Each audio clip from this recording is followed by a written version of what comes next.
Je m'appelle Françoise Potter et je suis directeur de la communication chez AbbVie. L'objectif de ce projet, c'était de réveiller les consciences sur la situation des femmes qui vivent avec le VIH. Donc l'objectif, ce n'était pas forcément d'avoir chaque année quelque chose qui se réalise.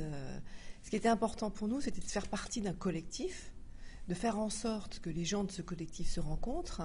Je vous rappelle que ce collectif, il est composé d'élus locaux, de professionnels de santé, d'experts dans le VIH et aussi d'associations de patients.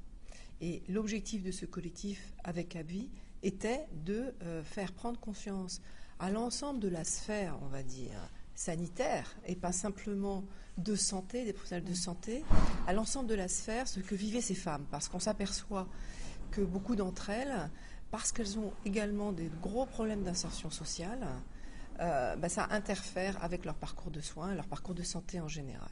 Et ce que nous avons fait l'année dernière avec le collectif, c'est de faire en sorte que leur voix très particulière soit entendue, parce qu'on sait que ces femmes sont vulnérables. Nous avons touché une cible potentielle de plus de 28 millions de Français avec cette cause.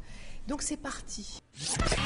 On a eu cette chance d'avoir Princesse Erika, qui s'est intéressée à cette cause. Cette chanson de Princesse, c'est elle qui l'a composée et elle vit sa vie. Elle est toujours sur Dailymotion, sur YouTube, vous voyez le clip un peu partout. Quant au livre « 10 femmes contre le sida », il est toujours disponible, notamment sur Amazon. Il est 22e au classement des livres qui traitent du sida, pas simplement sous l'angle santé, mais aussi sous l'angle événement sociétal, parce que c'est toujours un événement sociétal.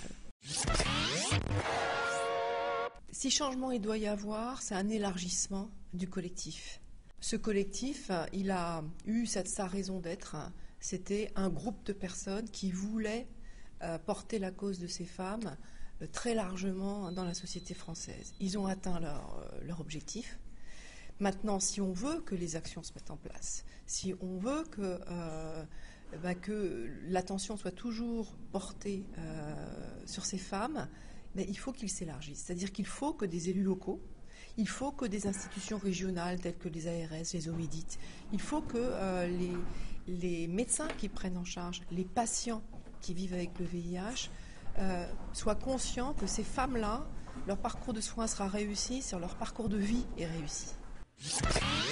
En ce moment, par exemple, nous travaillons beaucoup, toujours en virologie, dans l'hépatite C, où la sociologie des patients est aussi très particulière. Et par exemple, une brochure en français n'a aucune raison d'être. Donc, une brochure qui est censée accompagner le patient dans son parcours de soins, chez nous, elle est traduite en 8 langues. Voilà le type d'action que nous mettons en place.